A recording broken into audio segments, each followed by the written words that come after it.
बिस्मिल्लाहिर्रहमानिर्रहीम। My name is Mohammad Arshad. Helping hands is my YouTube channel और मैं आपसे शेयर करूंगा concept of Avogadro number. Avogadro number एक बहुत बड़ी फिगर का नाम है और वो फिगर जो है वो कौन सी फिगर है, वो है 6.02 मल्टीप्लाई 10 टू पावर 23। ये इतनी बड़ी जो फिगर है, इतना बड़ा नंबर है, इस नंबर को एवोगैड्रो नंबर कहते हैं। और इस नंबर की ज़रूरत क्यों पेश आई? उसकी वजह ये थी कि जो इंडिविजुअल एटम होता है, अकेला एटम, उसका वेट करना पॉसिबल नहीं है, क्योंकि वो बहुत ही छोटा है, बहुत ही कम उसका एटॉमिक मास होता है। तो वो बैलेंस उसका वेट नहीं किया जा सकता, उसको तोला नहीं जा सकता। लिहाजा हमने कहा ढेर सारे एटम हों तो उनका वज़न जो है वो इतना ज़्यादा हो जाएगा कि वो हमें उसको वेट करने में आसानी होगी। तो हमने कौन सी फिगर जो है वो मुख्तस कर दी है, कौन सी फिगर को फिक्स कर दिया, वो फिगर है 6.02 मल्टीप्लाई 10 टू पावर 23। और इस फिगर का नाम है, इस नंबर को क्या बोलते हैं? एवोगैड्रो नंबर कहा जाता है। अब इसकी जो डेफिनेशन है बड़ी सिंपल सी मैंने बनाई है और इस कंसेप्ट के अंदर एवोगैड्रो नंबर के अंदर 3 पॉइंट जो है वो मैं बताऊंगा। नंबर 1 ए, बी और सी। जो ए पॉइंट है इसमें डेफिनेशन है, बी पॉइंट में एग्जांपल्स हैं और सी पॉइंट के अंदर इसके फार्मूला हैं।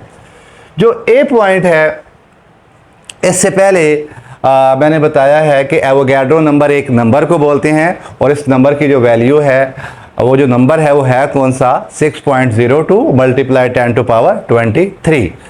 और एवोगैड्रो नंबर को शॉर्ट में हम कैसे लिखते हैं? एन ए फॉर एवोगैड्रो और एन फॉर नंबर। अब मैं इसको डिफाइन करता हूं। एवोगैड्रो नंबर किस चीज के नंबर हैं? ये नंबर ऑफ पार्टिकल्स हैं और इन पार्टिकल से क्या मुराद लेना है वो मैं आपको बताता हूं। ये आप इसका पहला हिस्सा जो होगा डेफिनेशन का वो ये होगा, नंबर ऑफ पार्टिकल्स। तो मीन कि हमने कोई चीज़ काउंट करनी है, किसी चीज़ के नंबर काउंट करने हैं और वो नंबर कितनी अमाउंट में काउंट करने हैं? इन 1 मोल ऑफ एनी सब्सटेंस। तो हमारे पास कोई भी सब्सटेंस हो सकता है, एनी सब्सटेंस मीन कोई भी सब्सटेंस हो सकता है और वो अमाउंट में कितना हो? 1 मोल हो। 1 मोल अमाउंट को कहते हैं। और उस 1 मोल अमाउंट के अंदर जो किसी भी सब्सटेंस की होगी, उसके अंदर जो नंबर ऑफ पार्टिकल होते हैं वो किसके इक्वल होते हैं? वो इक्वल होते हैं एवोगैड्रो नंबर के, वो इक्वल होते हैं इस नंबर के। ये नंबर है एवोगैड्रो नंबर। अब ये मैंने जर्नल डेफिनेशन लिखी है, इस डेफिनेशन को मज़ीद ओपन करके खोल के और एक्सप्लेन भी किया जा सकता है। तो इसी के हम 3 पार्ट बनाते हैं। तो जो पार्टिकल्स है, पार्टिकल से मुराद क्या होगा और यहाँ पर सब्सटेंस से मुराद क्या होगा? सब्सटेंस से मुराद जो पहला हम ले सकते हैं वो है एलिमेंट। अगर यहाँ पर सब्सटेंस एलिमेंट होगा तो यहाँ पर जो पार्टिकल्स के लिए हम वर्ड यूज़ करेंगे, एटम यूज़ करेंगे। और सेंटर में क्या लिखा हुआ है? 1 मोल। ये 1 मोल सेम रहेगा। मोल का जो दूसरा नाम है वो है gram atoms. 1 gram atom. 1 gram atom से मुराद ये नहीं है कि एटम का वज़न 1 ग्राम है, बल्कि इससे मुराद ये इकट्ठी टर्म है ग्राम एटम्स। ग्राम एटम से मुराद है मोल, मतलब 1 मोल या 1 ग्राम एटम एक ही बात है। तो जो पहला यानी इस जर्नल डेफिनेशन का जो पहला हम पार्ट बनाएंगे इसको ओपन करते हुए, तो वो ये बनेगा, अगर सब्सटेंस यहाँ पर एलिमेंट होगा तो उस एलिमेंट के जो पार्टिकल्स होंगे वो कौन से वाले होंगे? एटम्स होंगे। और वो कितनी अमाउंट में होंगे? एलिमेंट की कितनी अमाउंट लेनी है? वो 1 मोल है। जैसे 1 मोल है और 1 मोल के लिए हम जो मुतबादिल वर्ड, अल्टरनेटिव वर्ड यूज़ कर सकते हैं वो ग्राम एटम का यूज़ कर सकते हैं। तो यहाँ पर 1 ग्राम एटम्स भी हो सकते हैं। इसी तरह तो ये क्या बन जाएगा? नंबर ऑफ एटम्स इन 1 मोल और 1 ग्राम एटम्स ऑफ एलिमेंट। तो जो दूसरा मीनिंग हम ले सकते हैं सब्सटेंस से वो ये ले सकते हैं, कंपाउंड। तो कंपाउंड क्या होता है? कंपाउंड में डिफरेंट एलिमेंट होते हैं फिक्स रेशियो से। अगर कंपाउंड का सिंगल यूनिट एग्जिस्ट करे तो वो मॉलिक्यूल होता है। अगर यहाँ पर सब्सटेंस से मुराद हम कंपाउंड लेंगे तो पार्टिकल जो होंगे वो कौन से लेंगे? मॉलिक्यूल। यानी पार्टिकल से मुराद हमने एटम्स उस वक्त लिया था जब हमने सब्सटेंस कौन सा लिया है? एलिमेंट लिया है। अब सब्सटेंस हम कौन सा ले रहे हैं? कंपाउंड। तो पार्टिकल कौन से बन जाएंगे? मॉलिक्यूल। तो ये जो पार्टिकल्स का नाम है वो डिपेंड करता है कि हमने सब्सटेंस कौन सा लिया है। सेंटर में वही लिखेंगे 1 मोल, और इसका दूसरा नाम क्या है? 1 ग्राम मॉलिक्यूल। यहाँ पर भी 1 ग्राम मॉलिक्यूल का मतलब ये नहीं लेना कि मॉलिक्यूल का वज़न 1 ग्राम, बल्कि 1 ग्राम मॉलिक्यूल। ये तीनों वर्ड इकट्ठे एक ही वर्ड बताते हैं 1 मोल। मीन इस 1 2 3 वर्ड का इकट्ठा जो मीनिंग है वो 1 मोल है, जो मैंने ये लिखा है। इसी तरह जो पार्टिकल्स हैं इनसे मुराद क्या भी लिया जा सकता है? आयंस। आयंस कब कंसीडर करेंगे? जब हमारे पास जो सब्सटेंस है वो कौन से वाला होगा? आयनिक स्पीशीज। अगर आयनिक स्पीशीज होगा तो उसके पार्टिकल क्या होंगे? आयंस। सेंटर में हम वही लिखेंगे 1 मोल या 1 ग्राम आयंस ऑफ आयनिक स्पीशीज। तो इसी तरह सब्सटेंस से मुराद यहाँ पर 3 तरह के सब्सटेंस हैं: एलिमेंट, कंपाउंड और आयनिक स्पीशीज। जब हम सब्सटेंस का नाम मखसूस कर देंगे तो फिर पार्टिकल का नाम भी मखसूस करना पड़ेगा। अगर एलिमेंट है तो एटम होगा, कंपाउंड होंगे तो मॉलिक्यूल होगा, आयनिक स्पीशीज होगा तो आयंस होंगे। तो आयंस, मॉलिक्यूल्स और पार्टिकल्स को इकट्ठा जर्नल हम क्या कहते हैं? पार्टिकल्स।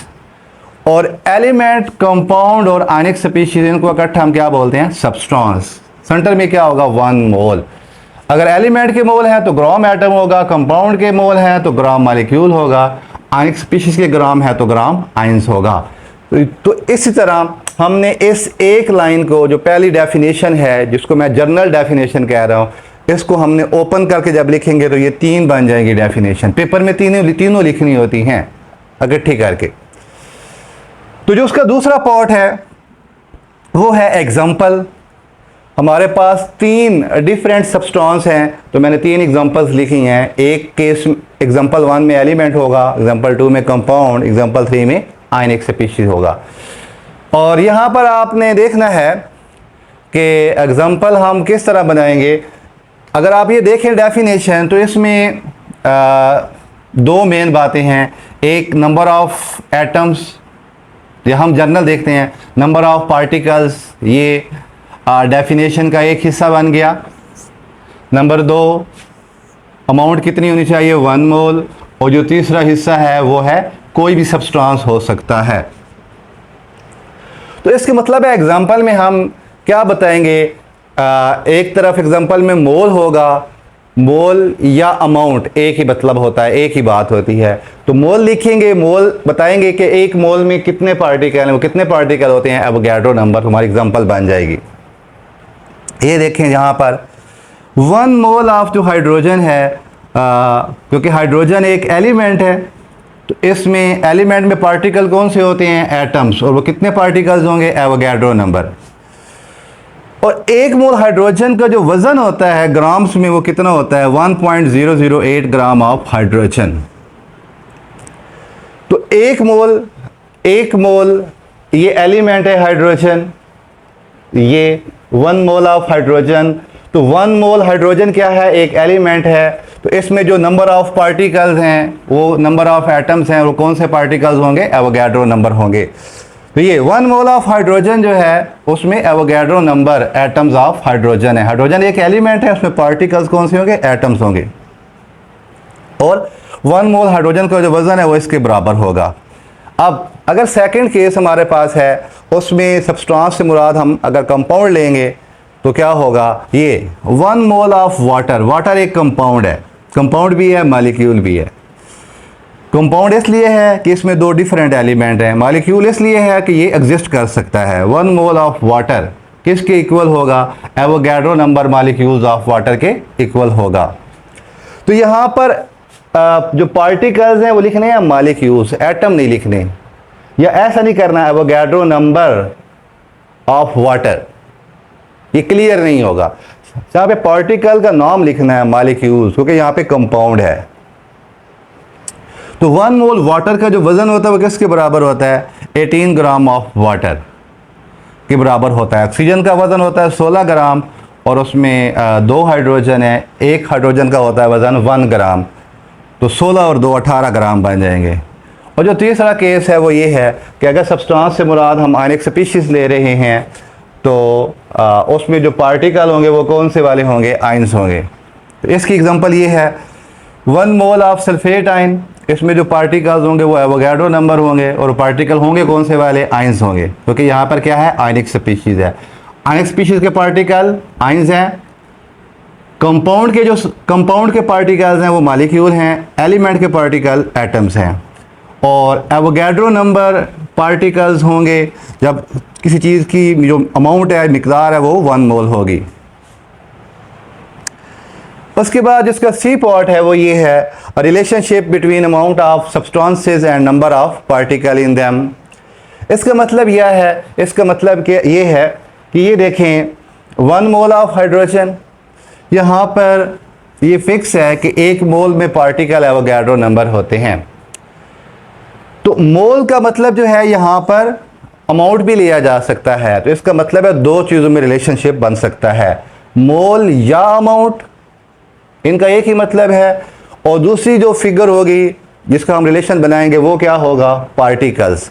इसका मतलब ये हुआ एवोगाड्रो नंबर या नंबर ऑफ पार्टिकल का जो रिलेशनशिप है वो किसके साथ बन सकता है? मोल या अमाउंट के साथ। यही मैंने हेडिंग लिखी है, रिलेशनशिप बिटवीन।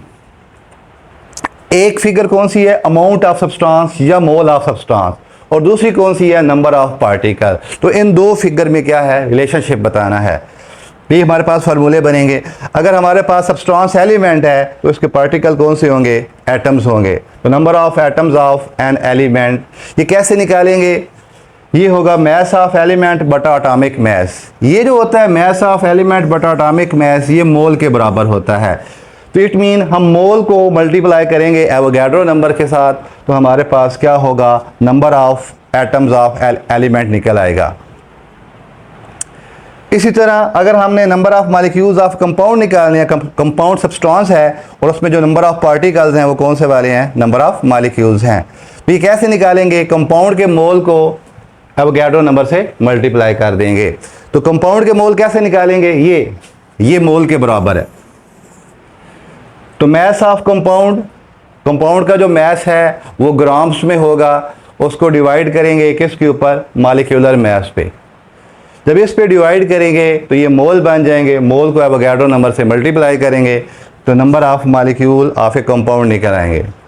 और जो लास्ट वन है वो number of ions of an ionic species है। तो किसी भी अगर सब्सटेंस हमारे पास आयनिक स्पीशीज है तो उसके जो पार्टिकल्स हैं वो आयंस हैं। तो ये कैसे निकालेंगे? ये मैस ऑफ आयन, इसका मतलब क्या है कि आयन का मैस ग्राम्स में होगा, इसको आयोनिक मैस पे डिवाइड कर देना है तो ये मोल बन जाएंगे और मोल को फिर एवोगाड्रो नंबर से मल्टीप्लाई कर देना तो हमारे पास नंबर ऑफ पार्टिकल्स आ जाते हैं। तो ये था एवोगाड्रो नंबर का कंसेप्ट। अब इसको जो फर्दर है इलाबोरेट, इसकी फर्दर एक्सप्लेनेशन जो है वो मैं नेक्स्ट लेक्चर में बताऊंगा कि हम किस तरीके से अमाउंट ऑफ सब्सटेंस अगर हमें दी हुई है तो हम नंबर ऑफ पार्टिकल कैसे निकाल सकते हैं।